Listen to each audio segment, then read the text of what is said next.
2025년 현재 쯔양은 먹방계에서 독보적인 슈퍼스타가 되었습니다. 불과 2-3년 전까지만 해도 경쟁자들이 많았지만 이제는 명실상부한 탑1이 되었죠. 예쁜 얼굴과 타고난 먹성 덕분에 수익도 엄청나다고 알려져 있는데요.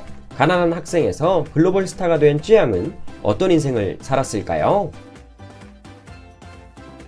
쯔양은 어릴 때부터 먹성이 남달랐다고 합니다. 초등학교 시절부터 메밀국수를 6그릇씩 쌓아놓고 먹었으며 피자는 혼자서만 4판을 먹었다고 하죠. 하지만 엄청난 식성과는 달리 몸은 많이 약했다고 합니다. 중학교 때부터 병원을 자주 갔으며 결석과 조퇴가 많았다고 하죠. 이 때문에 친구들과 친해지기가 쉽지 않았고 많이 외로웠다고 합니다. 당시 크게 방황했으며 술과 담배도 일찍 배웠다고 합니다. 고등학교에 올라간 쯔양은 건강이 더 안 좋아져 정신병원에까지 입원합니다. 그리고 심리치료, 최면치료 등 다양한 치료를 받았다고 하죠. 쯔양은 다시는 기억하기 싫은 아픈 과거라고 말했습니다. 이후 대학교에 입학한 쯔양은 건강을 점차 회복하며 게임학과로 전공을 선택합니다. 그리고 일러스트 분야에 집중하며 미적 감각을 키웠습니다. 이 덕분에 지금도 그림을 매우 잘 그리며 실제로 방송에 나와 실력을 인증했습니다. 한 디자인 전문가가 쯔양의 그림을 보며 기대 이상이라고 평가할 정도로 솜씨가 좋았습니다.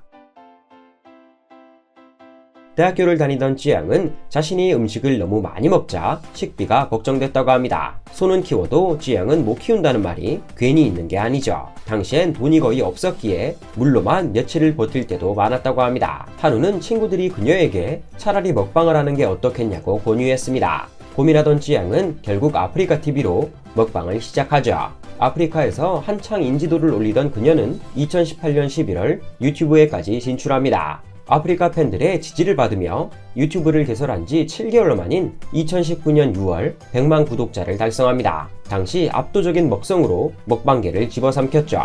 또 얼굴까지 예뻤기 때문에 특히 남성 팬들의 절대적인 지지를 받았습니다. 지금이야 많은 여성 유튜버들이 있지만 당시엔 쯔양만 보일 정도로 그 인기가 대단했습니다. 2025년 현재 약 1150만 명의 구독자를 보유하고 있고 수익은 한 달에 5억 원 이상으로 알려져 있습니다. 본인의 이름을 걸고 장사하던 정원분식은 폐업했지만 유튜브 활동이 잘 되며 수익이 더 늘었다고 합니다. 쯔양은 음식에 대한 호불호가 분명한 편입니다. 쯔양이 선호하는 음식은 라면, 떡볶이, 고기, 곱창 등 자극적이고 기름진 음식을 좋아합니다. 특히 떡볶이는 너무 좋아해 매일 먹어도 질리지 않는다고 말했죠. 주로 살찌는 음식을 좋아하며 맵고 짠 음식들을 많이 먹습니다. 그리고 마실거리를 좋아하는데 그 중에서도 아침 햇살과 초록 매실을 좋아합니다. 이젠 초록 매실하면 조성모가 아니라 쯔양을 떠올리는 사람이 더 많다고 하죠. 반대로 싫어하는 음식은 채소, 오이, 케첩 등 건강하고 밍밍한 맛을 싫어한다고 합니다. 자극적인 음식만 좋아하는데도 불구하고 그녀는 살이 잘 안 찐다고 합니다. 오히려 음식을 과하게 먹으면 살이 더 빠진다고 밝혔죠. 다이어트 때문에 스트레스를 받는 우리들에겐 부러움의 대상입니다.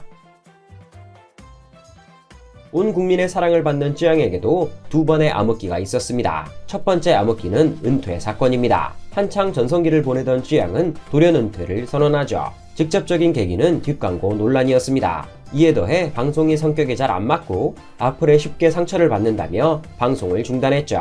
이에 한 시청자가 돈 때문에 한 달 안에 돌아온다 라고 댓글을 달았고 쯔양은 절대 돌아올 일 없다 라며 즉시 반박했습니다. 하지만 은퇴 3개월 만에 다시 방송에 복귀하며 복귀 이유는 돈이 맞다고 순순히 인정했습니다. 팬들은 참 솔직해서 좋다 라며 오히려 좋은 반응을 보여줬죠. 두 번째 암흑기는 남자친구 사건입니다. 그녀는 전 남자친구이자 소속사 대표였던 남성에게 폭행 및 협박 피해를 받았다고 말했습니다. 돈도 많이 뺏기고 거의 매일 맞았어요 라며 그 당시에 참담한 심정을 전했죠. 결국 전 남자친구의 자살로 사건은 종결되었지만 쯔양은 여러모로 힘들어했습니다. 하지만 비온 뒤에 땅이 굳는다고 했던가요? 오히려 팬들이 폭증하며 유튜브 구독자가 1000만 명을 넘어섰습니다. 쯔양은 먹방으로 3개의 레전드 영상을 남겼습니다. 그중 하나가 뉴욕 3대 스테이크 먹방이죠. 뉴욕에서 유명한 스테이크 가게인 울프강 스테이크 집에 가서 1시간 30분 동안 무려 3kg의 고기를 쉼없이 먹었습니다. 셰프는 주문을 받고 크게 당황했습니다. 저 작은 체구에 저걸 다 먹을 수 있을지 의문을 표한 것이죠. 하지만 준비한 음식을 모두 먹자 입을 다물지 못했습니다. 다른 일반 손님들도 기립박수를 치며 크게 환호했죠. 두 번째 레전드 영상은 가장 일반적인 라면 먹방입니다. 쯔양은 라면을 워낙 좋아해서 라면 먹방을 많이 찍었습니다. 10봉은 기본이고 최대 20봉까지 먹는 모습을 보여줬죠. 라면을 이 정도로 먹으면 몸무게는 얼마나 늘어날까요? 실제로 방송에서 라면 20봉에 음료수 2리터를 먹고 몸무게를 재봤는데 무려 7kg이 늘었습니다. 세 번째 레전드 영상은 대방어 10kg 먹방입니다. 방어집 사장님은 10kg 대방어를 혼자 먹는 건 불가능해요 라며 그녀의 도전을 극구 말렸죠. 하지만 쯔양은 상여자 포스를 드러내며 기름장에 방어를 찍어 먹기 시작했습니다. 장장 3시간에 걸쳐 모든 접시를 깨끗하게 비웠고 새로운 기록을 세우게 됐습니다. 그녀는 2024년 한국인이 가장 좋아하는 유튜버 1위에 올랐습니다. 5.2%의 지지율로 곽튜브와 햄지를 누르고 정상을 차지했죠. 그리고 이런 사랑에 보답하기 위해 쯔양은 나눔을 실천하고 있습니다. 구독자 100만 명을 달성할 당시 저소득층 암 환자를 위해 국립암센터에 1000만 원을 기부했죠. 그녀는 보육원에서 자라는 아이들에게 매달 315만원씩 학비 지원도 꾸준히 하고 있습니다. 코로나로 고생하셨던 분들을 위해 이웃돕기 성금으로 2천만원을 쾌척하기도 했죠. 이외에도 소방관님들을 위해 음식을 하거나 수재민을 위해 연탄 봉사를 꾸준히 하는 등 선한 영향력을 행사하고 있습니다. 2025년엔 알뜰폰 기부 캠페인에 동참하며 온정의 손길을 내밀고 있죠. 쯔양은 여러 논란을 이겨내고 다시금 성공적인 방송인 생활을 이어가고 있습니다. 앞으로도 오랫동안 1위 먹방러로 남아주길 바라며 다시는 은퇴하지 마시기를 기원합니다. 끝!